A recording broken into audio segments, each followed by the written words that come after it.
Hey guys, good afternoon.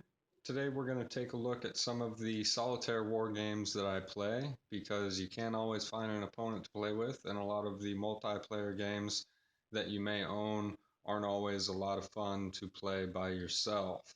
So, some more than others, of course, and there are adaptations to many two-player games out there around on blogs and other places that you can find solitaire versions for your favorite games, bots, if you will. So, but down in front of us, like I said, these are the games that I've played solitaire. Some I've played a lot more than others, and I enjoy some of them, and others I'm not so impressed with. But you can see I got a lot of the DVG series down there. So, and those are some of the ones that, I got mixed feelings about those games. The Field and Fleet Commander series I enjoyed more than the Leader series. That's just my personal opinion. Don't beat me up. I know the Leader games are highly reviewed, and trust me, I support them fully. I bought them all, but it turns out they're just not entirely my cup of tea. I do enjoy the sub games, Gato Leader and U-Boat Leader. I've had a large amount of fun with them, and I'll probably do some little playthroughs on Gato Leader here in the near future, and possibly even on U-Boat Leader. I have the tactical version by, I believe his name is Dean Brown. I'm pretty sure that's his name. Sorry if it's not. But I have his. You can download that off of Board Game Geek. You can find that somewhere on there. But uh, I and that comes with a lot more charts, maps, and it gets you away from that that strict circle radar tactical map that you perform all of your battles on. So you're actually going to have maps and terrain and a lot more variety of events that are going to be taking place. You're also managing your sub, a lot more micromanagement involved. So it's good stuff.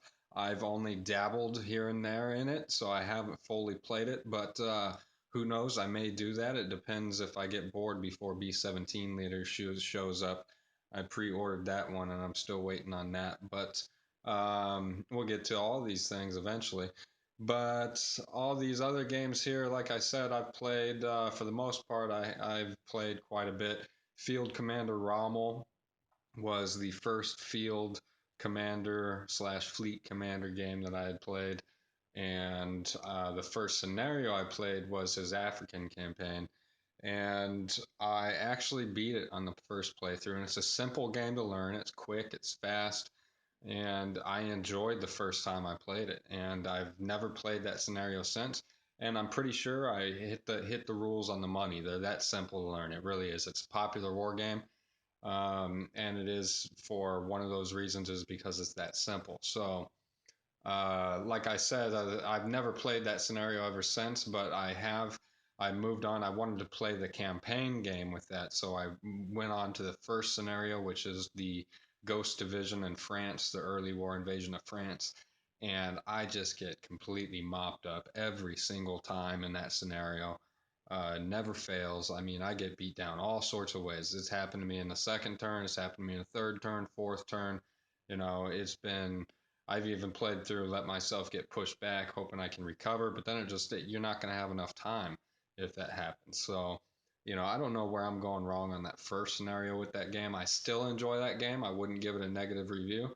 It's good stuff, but we're not doing reviews now. I'm just telling you about solitaire stuff.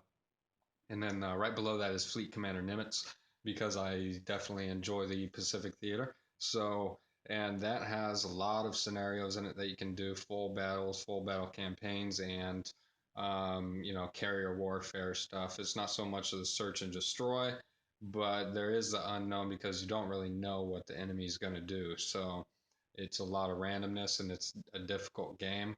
All the leader games are pretty difficult. I will say one of the more difficult games of the Leader series that I've experienced so far is this one, the Print and Play series Corsair Leader.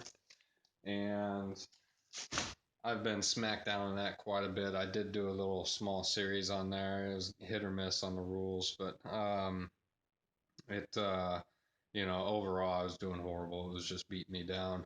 So, the other one games up here, I have Comancheria, which is about the Indians on the southern plains of North America during the colonization of of this continent.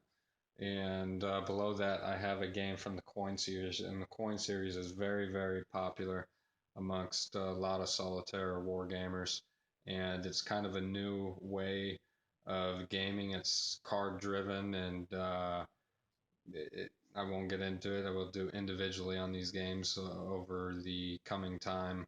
We'll look into these games further, but Thunderbolt Apache Leader, some of these leader games you can actually play multiplayer, and this is the first leader game that I had purchased, and my son and I had played it two-player with each of us controlling in the medium-sized campaigns, each of us, usually taking command of each two aircraft during each mission. So a lot of these games can be done that way, and depending on, like, one example how you couldn't do it is Gato Leader in the early war campaigns, because in the early war campaigns in Gato Leader, the U.S. subs can't form wolf packs, so you can't have more than one American sub on a tactical display at any given time. So, there are certain things you got to look for that will hinder the ability for multiplayer games and playability with these games. But for the most part, a lot of these games you can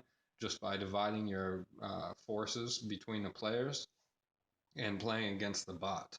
And these bots are very challenging for most of these games. Like I said, some can become predictable to where certain odds of the safe spots to be, and where you think you can predict enemy movements or whatever.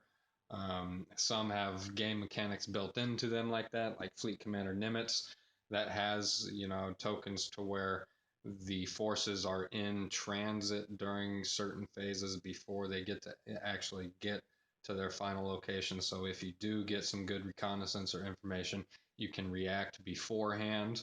So there's cool points to that game, and that's why I enjoy that game. Actually, I enjoy a lot of the naval warfare revolving around the United States operations, as I've said many times before.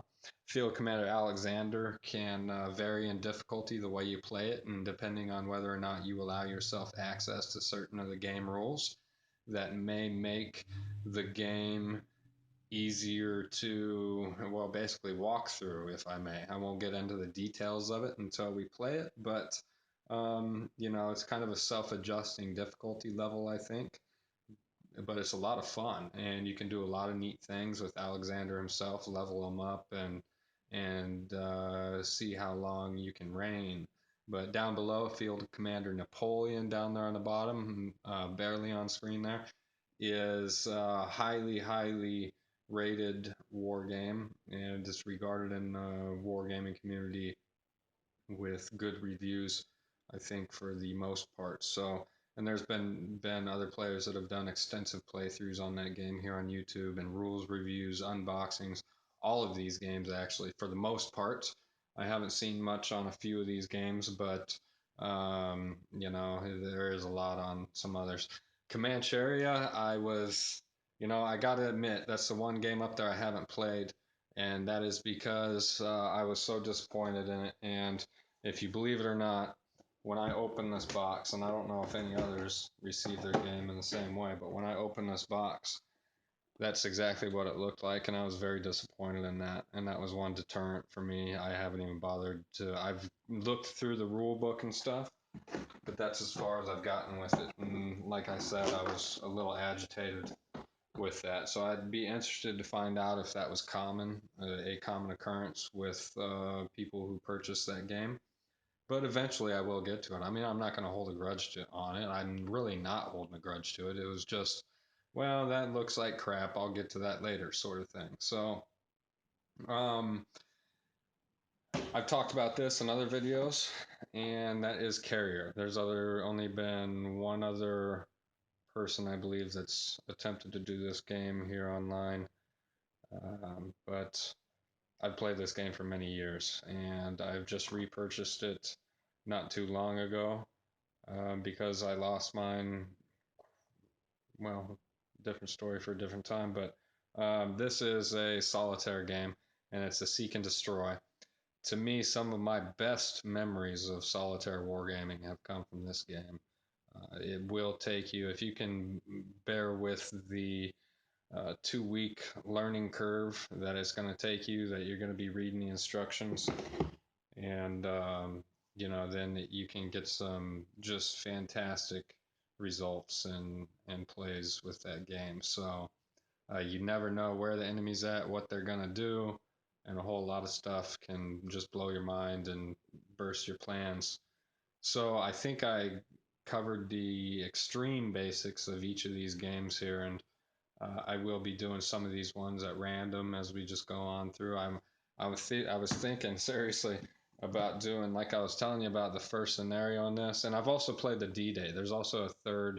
This game is actually 3 games in one, and each one of them is on a nice mounted board. They're small. You can play them on a small table. I've taken this game with me traveling for work, and a couple of these other games with me as well. But like I said, it's actually 3 games in one. I've played the D-Day map as well one time. That beat me down, but not as bad as the France map can. The France map just punishes me for some reason. I don't know. I don't know what I'm doing wrong, but I was thinking about doing a video to where I just will show you the last couple turns each time I'm getting smacked down on the France scenario. So, or doing a whole playthrough of the France scenario, showing you how it beats me down. That way you guys can critique it. Any of you experienced field commanders can give me your opinions on it. Tell me maybe possibly what I'm doing wrong. I've played that beginning scenario, and it was all within a period of like 3 days.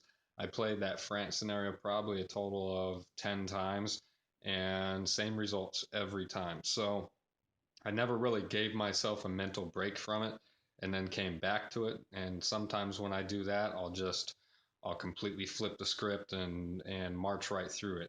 So, but I never did that. But maybe now that I've had quite an extended break from it, I'll go back because I doubt I'll really even need a refresher on the rules. It is that simple to learn, as well as the other field commander games are pretty simple as well. The fleet commander Nimitz is a little bit more difficult in terms of complexity, but not much. But basically, that's only because I think you got more going on the map in that than the other game, and you have separate battlefield map and some other stuff as well. But complexity rating on carrier is well, I wouldn't say it's any different from advanced squad leader. So if you're capable of playing ASL, you're capable of learning carrier. It's just different material and different tables, different charts, and you know.